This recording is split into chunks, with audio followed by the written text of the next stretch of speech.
Hi hello welcome to my channel. అందరు ఎలా ఉన్నారు? మేమైతే చాలా బాగున్నాం. నేనైతే ఈరోజు ఇంట్లోనే సింపుల్గా బెల్లం ఎట్లా తయారు చేసుకోవాలో చూసేయండి. ఈ బెల్లం అయితే చాలా టేస్టీగా ఉంది. ఇంట్లో చేసుకున్నందుకు ఏమో మరి కొంచెం ఎక్కువ ఖర్చే అయిందనమాట. మనకు వచ్చింది కొద్దిగా బెల్లమే, కాకపోతే ఖర్చు ఎక్కువ అయింది.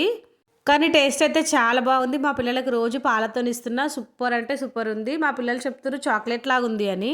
నేనైతే మార్కెట్ నుంచి ఫస్ట్ 2 లీటర్ల చెరుకు రసం తీసుకొచ్చిన. 2 లీటర్ల చెరుకు రసం వచ్చి నాకు 200 పడింది. దాన్నంతా ఒక గిన్నెలో వేసుకొని మంచిగా ఇట్లా సిమ్లో పెట్టుకొని ఉడికించుకోవాలన్నమాట. ఫస్ట్ 10 నిమిషాలు హైలో ఉడికించుకోవాలి. తర్వాత సిమ్లో పెట్టుకొని నిదానంగా కలుపుతూ కలుపుతూ ఉడికించుకోవాలి. ఫస్ట్ అయితే ఇట్లా కొద్దిసేపు పొంగొచ్చింది. అట్లా పైనుంచి వచ్చే చెత్తను కూడా కొంచెం తీసేసుకుంటూ ఇట్లా నిదానంగా గరిట అనేది అస్సలు తీయొద్దు, తిప్పుతానే ఉండాలి. తిప్పకుంటే ఏమవుతుందంటే అడుగు పట్టిపోతుంది.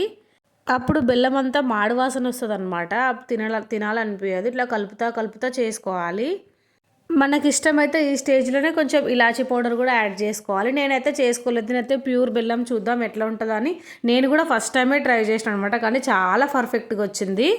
మీకు కూడా దగ్గరలో చెరుకు రసం దొరికితే కంపల్సరీ చేసుకోండి. ఫస్ట్ అయితే చెరుకు రసాన్ని చక్కెర, నిమ్మకాయ ఇట్లాంటివి ఏం లేకుండా ప్యూర్ చెరుకు రసం తెచ్చుకోవాలి. దీనికోసం మన దగ్గర అయితే చెరుకు మీద పొట్టు తీయకుండా చెరుకు రసం చేస్తారు. కానీ ఇక్కడ అస్సాంలో అయితే చెరుకు పైన పొట్టు తీసేసి మరీ చేస్తారనమాట. అందుకే నాకు వేస్టేజ్ అనేది తక్కువ వచ్చింది. మన దగ్గర కొంచెం ఎక్కువ వస్తుంది. కొంచెం వడగట్టుకొని కాచుకుంటే బెటరు. నాకు 2 లీటర్ల చెరుకు రసం ఈ గిన్నె నిండి వచ్చిందనమాట. అది ఉడికి ఇంకా హాఫ్ కన్నా తక్కువైపోయింది. అయినా కూడా వాటర్ లాగానే ఉంది. నేను అనుకున్నది అట్టర్ ఫ్లాప్ అవుతుంది, అస్సలు రాదు అని. కానీ లాస్ట్లో వచ్చిందనమాట. చాలా టైం పట్టింది. దగ్గర నాకు 1.5 గంట పట్టిందనమాట ఇది స్టవ్ పైన ఉడకడానికి. ఇంకా మీ దగ్గర కట్టెల పొయ్యి ఉంటే ఇంకా బెటర్. కట్టెల పొయ్యి మీద చేసుకుంటే ఇంకా బెటర్ ఉంటుందేమో. కొంచెం గ్యాస్ సేవ్ అవుతుంది. కట్టెల పొయ్యి కొంచెం హెల్దీ కూడా కదా. అట్లా ఉంటే అట్లా కూడా ట్రై చేయండి అనమాట. చేస్తున్నంతసేపు ఒకటే ఆలోచన, రాదేమో డబ్బులన్నీ వేస్ట్ అయిపోతున్నాయి అని. అప్పుడు స్టార్ట్ అయింది కొంచెం పొంగు రావడం. నా ఛానల్ని మీరు ఎవరైనా కొత్తగా చూస్తుంటే తప్పకుండా సబ్స్క్రైబ్ చేసుకోండి. అప్పుడు స్టార్ట్ అయిందనమాట పొంగు రావడం. అప్పుడు కొంచెం హోప్ వచ్చింది. ఇట్లా వచ్చిందనమాట పాకంలాగా. ఇట్లా పాకంలాగా వచ్చిన దగ్గర నుంచి ఇంకా కొంచెం ఎక్కువ చూస్తూ ఉండాలన్నమాట. అటు ఇటు వెళ్ళకుండా మంచిగా కలుపుతా చేసుకోవాలి. చూడండి ఇట్లా చెక్ చేసుకుంటూ ఉండాలన్నమాట. వాటర్లో వేస్తే ఉండపాకం రావాలి. కొంచెం నిదానంగా చెక్ చేసుకుంటూ కలుపుకుంటూ సిమ్లో, ఈ స్టేజ్ వచ్చిన తర్వాత సిమ్లో పెట్టుకొని ఉడికించుకోవాలి తప్పకుండా.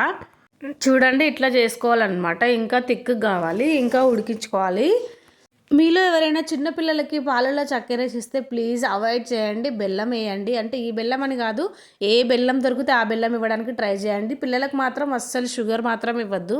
ఇంకా మన దగ్గర పాలు కూడా అంతా కల్తీ దొరుకుతాయి కదా. పాలు కూడా ఇవ్వకపోవడమే మంచిది. ఇట్లా దగ్గరకు వచ్చిన తర్వాత మనము కప్స్ ఉంటాయి కదా, పేపర్ కప్స్ ఉంటాయి కదా, ప్లాస్టిక్ గ్లాసులు కాకుండా పేపర్ గ్లాసులు, దాంట్లో వేసుకున్నాను అనమాట. ఇప్పుడు కరెక్ట్గా ఉందన్నమాట. పాకం కరెక్ట్గా వచ్చిన తర్వాత కప్స్లలో వేసుకుని ఒక నైట్ అంతా వదిలేసిన నేను. ఈ ఫ్రిడ్జ్లో అట్లా ఏం పెట్టాల్సిన అవసరం లేదు, బయట ఉంచిన నేను. ఫ్రిడ్జ్లో పెట్టుకుంటే కూడా కొంచెం ఇంకా తొందరగానే తీయడానికి వీలవుతుంది. నేనైతే నైట్ చేసిన కాబట్టి నైట్ అంతా బయటనే ఉంచేసిన. చాలా బాగా వచ్చింది పొద్దునకి.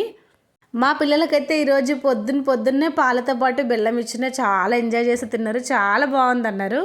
మీరు కూడా తప్పకుండా ట్రై చేసి ఎలా వచ్చిందో కామెంట్ చేయండి. కాకపోతే కొంచెం ఎక్స్పెన్సివ్ అనిపించింది అంతే, కానీ హెల్దీ కదా, ఒకసారి చేసుకోవచ్చు, తప్పులేదు. మరి ఈ రెసిపీ మీకు ఎలా అనిపించిందో తప్పకుండా కామెంట్ చేయండి. వీడియో నచ్చితే లైక్ చేయండి, షేర్ చేయండి, కామెంట్ చేయండి. అస్సాంలో మన వీడియోస్ కోసం ఛానల్ని సబ్స్క్రైబ్ చేసుకోండి. బెల్ని కొట్టడం అస్సలు మర్చిపోవద్దు. మరో మంచి వీడియోతో మీ ముందుకు మళ్ళీ వస్తాను. అంతే వీడియో. బాయ్.